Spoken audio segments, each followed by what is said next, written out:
Anyways, wanted to get on here and talk about the Super Bowl some. Talk about Todd Gurley. Definitely my favorite player to ever come through Georgia. In my opinion, the best player to ever come through Georgia. And talk about him a little bit and then get back to Georgia football and where they're heading. I'm not thrilled with Georgia right now. I was in church this morning. I couldn't even stay focused for an hour. I was so pissed off about Georgia still from that Sugar Bowl.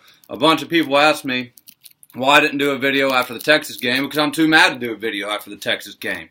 That Texas game, man, that Sugar Bowl game was the most embarrassing thing that I've seen in a long time from a Georgia team. Just the effort was so underwhelming. And it's obvious that the fans care more than the players and the university, the AD. It's just, dude, it's messed up. It's a bad problem that Georgia's got. But anyways, we'll talk about the Super Bowl first. So for the Super Bowl, I'm going to be cheering for the Rams. I'm going to be cheering my ass off for the Rams. But I can't pick the Patriots to lose the Super Bowl. I wouldn't have done it last year. I wouldn't do it if they were playing the Eagles again. So I got the Pats winning 31-21 is what I think the score of that game is going to be. Belichick usually comes with a really good defensive plan in big games. He usually holds people under 30 points in Super Bowl. So I'm going to assume that's going to continue. The Rams, their offense has not looked the same since Cooper Kupp went down. Once Cooper Kupp went down, it looked like they're a lot more limited on offense than they have been here recently. They've got Robert Woods and who's the other guy? And Cooks to throw to now, and a pretty good tight end. Gurley's been dormant in the playoffs. I don't know what his deal is or what was wrong with him the last game. I know that he said he was playing terrible, and he basically took himself out. I've got to assume he's going to be more of a factor in this game. I hope that he is. I hope that Gurley and Sony Michel go off. I really don't care too much what happens outside of that. I hope the Patriots lose. I don't think it's going to happen, but we'll see. I really am hoping for a good game. Now, as far as Todd Gurley goes, Todd Gurley deserves all the success that comes his way in the NFL because of how bad his career at Georgia was. And I'm not saying that he played bad. I'm saying that he was treated bad. What happened to him at Georgia the last year he was there was dead wrong. And it was all around. For somebody to come at a college kid that the guy knows that Todd Gurley's hurting for money and get him to sign a bunch of stuff and then basically blackmail him into signing more stuff, and he got suspended for 6 games in 2014 and cut his career short. He comes back from that suspension and tears his ACL against Auburn. I was there at that game. It was just heartbreaking, man, heartbreaking, because it was obvious when Gurley played that Georgia was a much, much better team than when Gurley did not play. The passion that he played with, he was a fierce competitor. He was not playing. In a big game, when Gurley was running the ball, he was running with violence, and he was letting you know, dude, I'm not playing, and I'm getting my yards. C.J. Anderson's your secret weapon, Dave. Dude, he has played good. He's played good in the playoffs. I've been happy with C.J. Anderson. I'm hoping they open it up, man. I can see the game going one of two ways. I can see it being a lot of passes and a lot of 3-and-outs, or Gurley's going to get going and Sony Michel's going to get going, and it's going to be kind of an old-school match. I don't know. We'll see. I think Belichick's defense is going to lock down in this Super Bowl game, though. That's just what my gut feeling tells me.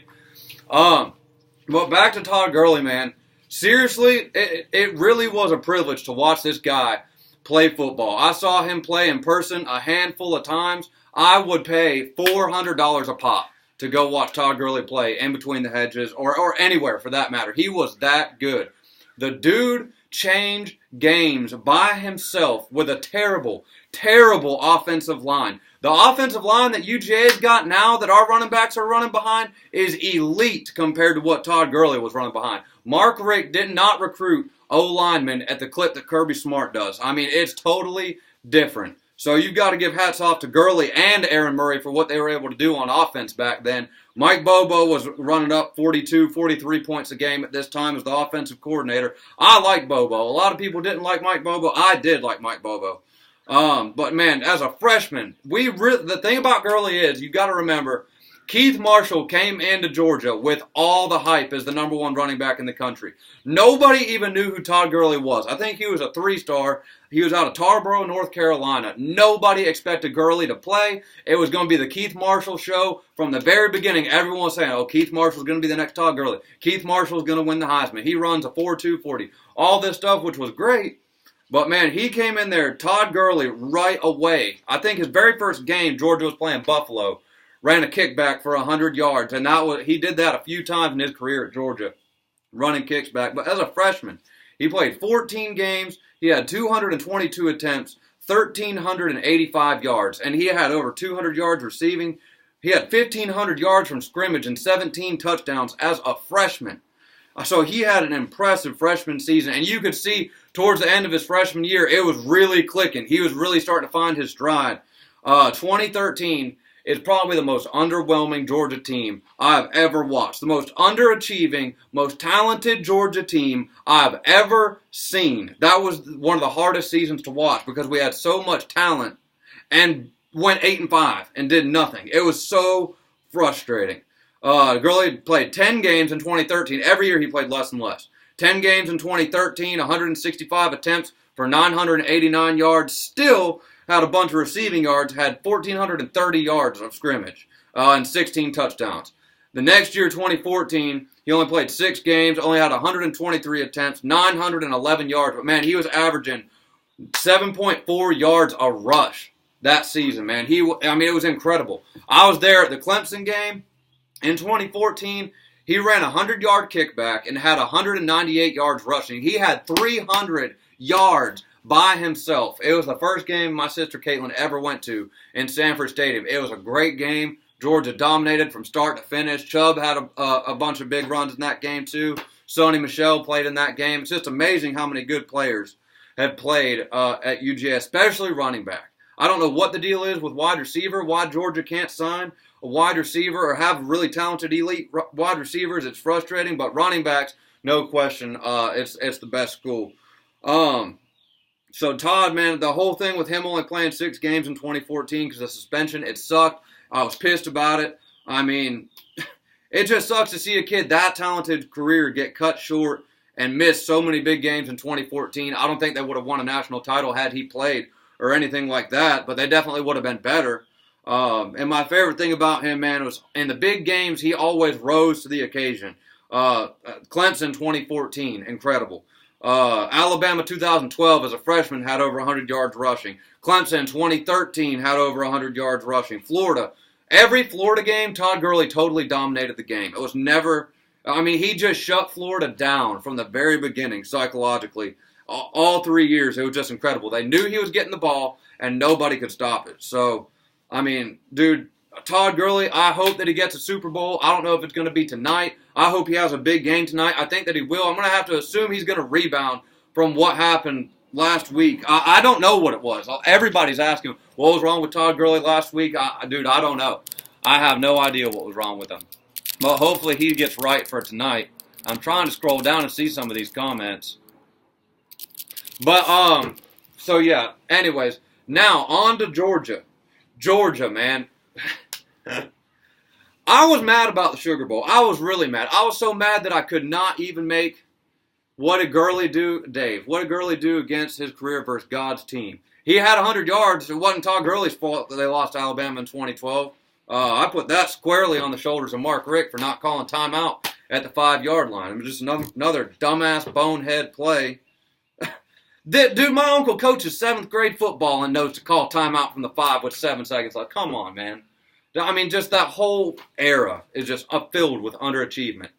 But talking about today, so I was so mad after the Sugar Bowl game that I said I wasn't going to make videos no more. I'm serious. I care too much about college football. I'm worked up about it right here, sitting here right now. And, dude, I don't want to keep living my life getting all pissed off over a team of 18 to 22-year-olds and having that ruin my Saturday. Saturday is my favorite day of the week by far. It's not even close. And when Georgia loses, it might be 2 weeks, it might be 3 weeks, but I literally go into depression and I'm just mad. I just have a bad taste in my mouth. And now that there's this video going around of all the Georgia Bulldogs out getting hammered drunk on Bourbon Street the night before the Sugar Bowl. And I'm not even necessarily pissed at the kids. But it really makes it hard for me to ride Greg McGarity's ass and ride the athletic department's ass about what they're not doing when the kids want to do that. And, dude, I understand they're 18 and 22. I'm no saint. I mean, I never had a football scholarship, but, I didn't always make the right decisions the night before a game or anything like that.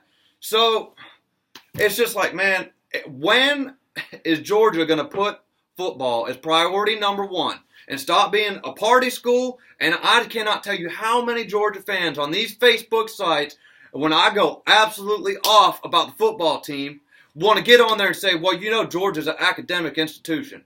Man, we're not sitting on the couch on Saturday cheering on the kids in the classroom. That's not, dude, I could care less about UGA as a university. I'm a Georgia football fan.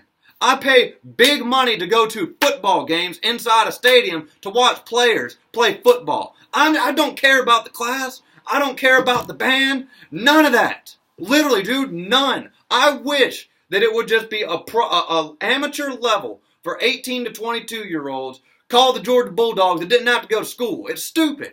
It's stupid. All college football is amateur football to get you ready to go to the pros or to give you a scholarship so you can get a degree somewhere without having to pay the school back tens of thousands of dollars. And you know what? And this is what pisses all the Georgia fans off. I don't care, because this is the truth. Georgia fans get on Alabama fans and make fun of Alabama fans and talk down to Alabama fans like they're stupid. And dude, y'all can say whatever you want about Bama fans. But the fact is, all the Alabama fans are in agreement that football comes first. And that Alabama is a football school. And all the Alabama fans are like-minded. They ain't tolerating no bullshit. Alright? A lot of Alabama fans want Nick Saban's ass up out of there for losing that national title game. All the Alabama fans are united in their way of thinking, and that is win football games. And the Georgia fans are over here bickering and bitching at each other. Oh, well, Georgia's more than just a football school and all this. Dude, I don't want to hear it. Are you watching football games on Saturday or are you watching the classroom? Because Georgia fans need to start taking a page out of Alabama fans' books and putting football first. And until they do that, you really can't. What do you want to say? I mean, if you guys want to go cheer on kids in the classroom and just be okay with winning 11 games a year, that's fine, because that's what Georgia has always been. And that's what they're going to continue to be. Georgia next year is going to win 11 games. They're going to lose a game they shouldn't, probably on the road in the West. They're going to lose the SEC title game. Bitch, they don't get into the playoff. And who knows, depending on who they play, they might be up for their bowl game. They might not care, just like this year. And that's it. That's what Georgia is. 10, 11 wins a year. Every once in a while, they're going to win a big game that nobody expects them to win to get the fans all excited and to create a whole bunch of hope. Then they're going to get into a game where it's like, all right, is this team for real? You got to beat Alabama. You got to finish the game. They're going to go into that game. They're going to get a big lead. They're going to take their foot off the gas, lose, and then complain. For the entirety of the offseason, for the bowl season, oh, we deserve better than the Capital One Bowl. No, you don't. If you deserve better than the Capital One Bowl, you would have won. And that's what football is about, winning. Georgia didn't. Was Georgia one of the 4 best teams? Probably. I really can't say it without a doubt after how bad they looked in the Texas game. I'm not going to stand up for that. That was embarrassing, man. That was piss poor effort in that Texas game. Absolutely horrible. The fans deserve better than that, man. The fans have been behind y'all, traveling to Pasadena, traveling to South Bend, taking over Knoxville, coming down to the Florida game. Dude, the fans have had y'all's back for a long time. And to go out there in that Sugar Bowl game and lose, get blown out to a team that you should have beat by 50 is embarrassing, man. It pisses me off. Because I'm one of y'all's biggest supporters, and I get behind you, and I try to get you. I mean, dude, I do everything I can for y'all, man. And you go out there and do that shit. It was obviously you didn't care. What that game was, and this is exactly what it looked like. If you've ever seen the movie Varsity Blues, where the night before the big game, all the superstar players go out to the strip club and get hammered drunk. And then you see them walking out of the strip club at 6 o'clock in the morning, all drunk and hungover. And they're like, man, do we got a game today? That's exactly what happened with the Georgia-Texas game. It's exactly what happened with the Georgia-Texas game. Went out, got hammered drunk, woke up, stumbled out of the bar at 6 o'clock in the morning. Oh, do we got a game today, bro? Yeah. And Texas is coming in there to whoop y'all's ass. And that's exactly what it was, an ass whooping. That's exactly what Georgia looked like, was hungover and drunk in that game, man. And so now that's the players. That's on the players. And, dude, I get it. I get it. People fuck up. I fuck up all the time. I don't make the best decision. Anybody who's young, 18, 22, is not going to make the right decision every single time. So I'm not even... The biggest thing is not concerning is the player. I'm not concerned about the players. Kirby's smart. How did Kirby lose the respect of the team to the point that they feel like they can go out on Bourbon Street until 3 o'clock in the morning and play like total dog shit? That's what I'm concerned about. Because I thought Kirby, had at least a little bit of intimidation and had these kids scared to where they were not going to do nothing like that because they were being held accountable. But as it turns out, there ain't no accountability at Georgia. Still to this day, zero accountability, man. I mean, and you want to play championship level football. But, dude, it ain't going to happen as long as you're doing shit like that, man. It just ain't. If you're putting partying above football, you ain't going to win nothing. Especially when you got teams like Alabama and Clemson who are all in on football. That is all they are worried about or concerned about is winning football games. And Georgia wants to half step and do the same thing Georgia's always done. So, and when you got Nick Saban on the other side and you actually listen to what this guy says, it makes total and perfect sense why Georgia hasn't won a national title since 1980 or whatever it was. Because when you're 18 or 22 and you make a decision to go out and do that, I used to do this all the time. When you go out there and you make a decision to go party and you got a game the next day, that decision's affecting everybody on the team. And when Nick Saban says, dude, you really don't have the right to do that. You don't have the right to go out and fuck up because then you're fucking us up. And the whole team, and there's no accountability, there's no respect throughout the team. And then can you really trust that guy late in the fourth quarter when you're trying to stop the run and you're tired? No, there's no accountability, man. And that's the whole problem at Georgia. I mean, you can spend all the money you want to on upgrades and facilities and recruit all the best players that you want. You still did not recruit Alabama this year. You can do all of that. But, man, if you can't hold yourself accountable at crunch time before big-time bowl games, then you're not going to win anything that's worth anything. That just is what it is. And I'm so sick of it.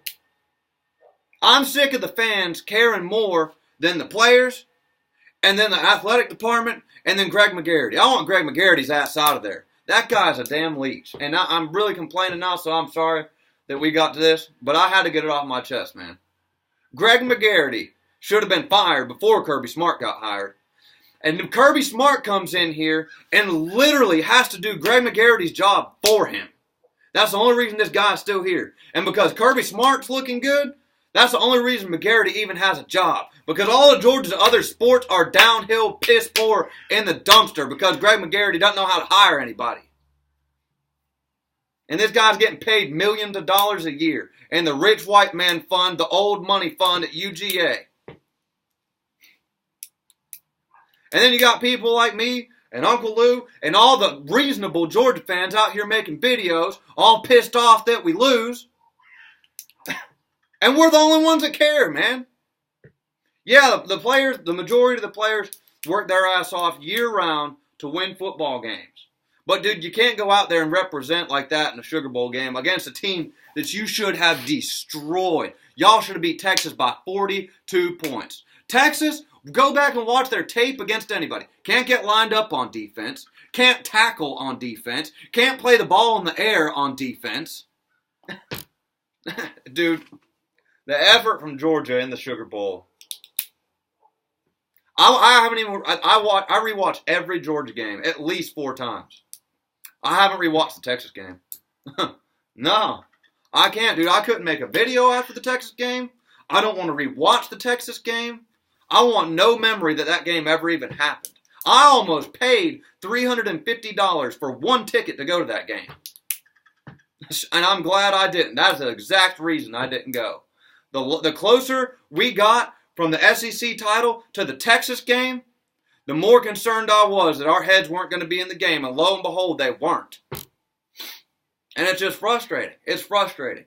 And then I'm sitting here looking at next season. So next season, before all these guys declared for the NFL, next season I totally expected next year's team to be the most talented, the most veteran team that Georgia has ever put on the field, littered with five-star recruits, juniors and seniors. Not anymore. A bunch of guys declared. So now we got to break in new guys at receiver. We got to find a number 2 running back. That shouldn't be hard. Defense, our young linebackers on defense should be the best linebacking core in the country. Our defense should be absolutely incredible next year. Defense ain't going to be the problem. Now the offense, it's every time. With Georgia or the Falcons, as soon as defense gets right, special teams can't complete passes on third down.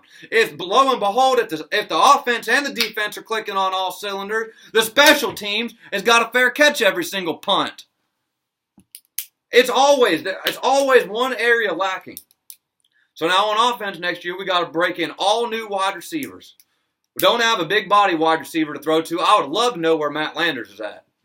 That guy's been on the scout team for 4 years, it seems like, and he's 6'5". So, Fromm's got to have his head out of his ass for 12 games next season. Don't know what happened at the LSU game. I don't know how our big playmakers on offense decided to go downtown and party all weekend before the Sugar Bowl game, and Fromm let that happen. I don't know, man. I don't know. I think we're going to go 11-1 during the regular season, lose the SEC title game, probably lose the bowl game. I'm not hopeful why should I get my hopes up? Dude, Georgia fans have been getting sold a pipe dream of next year. Well, next year. For as long as I have been watching. My first Georgia game was in 2002. It was the SEC title game. They beat the absolute hell out of Arkansas. And I didn't move here until 96. I was a Notre Dame fan for a long time. And I had a friend in middle school named Kevin Pate who was a huge Georgia fan. So I'd be with him on Saturdays, and the Georgia game would always be on. And I was like, dude, what's the big deal about Georgia? Why do so many people like that? I really didn't understand the whole culture or anything like that. And he's like, dude, you just got to watch. He's like, if you watch a couple games, you'll fall in love with them. You'll become a Georgia fan. And I was like, I really did not get it. I didn't get it. And this was 2007, 2008, Stafford and Marino and all that stuff that wore the black jerseys. It was real cool at the time. So I started watching. I was like, yeah, all right, I'll cheer for them as long as you cheer for Notre Dame, as your number 2 team. It went on like that for a while. Notre Dame football, man, got to the point where it was so painful and embarrassing to watch. I literally could not do it anymore. I hated watching those games. And I was just done. I started watching Georgia and Mark Richt. And at least their defenders played with some physicality. And there was some want to. There were some big-time SEC games. I just started watching. Slowly started to like them a little bit more. 2010, I really fell in love with the team. And from that point on, man, I just was all in. I really like Mark Richt as an individual. I really am not too fond of him as a coach. But as a person, if you want to emulate your life off of doing things the right way, there's nobody better than Mark Richt to watch. He's just an all-around good guy. I try to be a good guy. Then now we got Kirby Smart, who played at Georgia. Dad coached high school in Georgia for a long time. Just so many ties here. Was a good player at Georgia. If you go back and watch his tape, man, Kirby Smart was incredible. I think he probably was an All-American his senior year. And now Kirby, younger, has some energy, brings a lot of passion to the game, recruiting at a really good level. And it's just, now we're sitting here just right there at like our peak. Georgia has this peak all the time that's really, really good. Every 4 or 5 years, elite, but can't ever break through. Can never break that glass ceiling of being the best team. 2002, Georgia had an incredible, incredible team. There's this season in review with Larry Munson narrating on YouTube on the 2002 team. Man, it is one of the best things I've ever watched. It takes you behind the scenes in the locker room. It talks about all the players. It's got Munson commentating games. It's about 50 minutes long or something like that. But it's one of the best things I've ever watched. That team was incredibly talented. And the best part about that team, they played together. Those guys really loved each other. You could tell that it was genuine. They really wanted to be out there playing for each other. Mark Richt's second year, think they went 13-1. They lost a game to Florida, man. They had no business losing. Oh my God, it was heartbreaking. It was unbelievable, man. 2004, same thing. Georgia had a really good team, lost to Florida. 2005 had a really good team. 2007 had the best team in the country towards the end of the year. And but in the middle of the season, the typical Mark Richt deal. Lose a game that you have no business losing at Tennessee in the middle of the season. That keeps you out of the SEC title game, keeps you out of the national title game. 2011 had a really talented team. Lost to LSU in the SEC title game. 2012, the best team I've ever seen play. That 2012 team, the entire defense went to the NFL. It was an incredible team to watch. The talent on that 2012 team was incredible. And loses a heartbreaker to Alabama at the 5-yard line. Pretty much outplayed them again. 2017, totally overachieved. I did not expect that from the 2017 team. That was probably my second favorite team I've ever watched. And comes up short to Alabama in overtime. 2018, they did exactly what I thought they were going to do. I thought they were going to beat Texas. But 2018, you play your ass off. You really play way above your potential against Alabama in the SEC title game. And Alabama plays a bad game. You could have beat them, and you give the game away in the fourth quarter again, doing dumb shit. I don't think Georgia would have beat Clemson, but you never know. You never know unless you play the game. So, I mean, I just had to get on here and get that off my chest, man. I was so mad at church this morning. I was so mad sitting there thinking about this stuff. And it's just like, man, I'm going to keep on going forever, caring more than the actual players that play, more than the team. Craig McGarrity's ass. I mean, dude, it's just frustrating. It's frustrating, and I don't want to do it. I just want to win a national championship. I don't feel like it's that much to ask. So we'll see what they do next year. I got to calm down and think about it a little bit of what they're going to do next season. I'll be out the spring game and everything like that, so we'll do a video for that. But other than that, man, if you watch this and you feel some type of way, which I'm sure a lot of you will, just what do you think's going to happen? I mean, what do you think Georgia's going to do next season? We've been promised next season for 20 years now, and it doesn't never come. Next season never comes. Winning the title never comes. It's always real, real close, but it doesn't happen. So, I mean, if you're a Georgia fan and you watch this, man, let me know what you think's going to happen, and I'm definitely posting this video over on the Facebook site. Make everybody real happy over there. Have a good Sunday, y'all.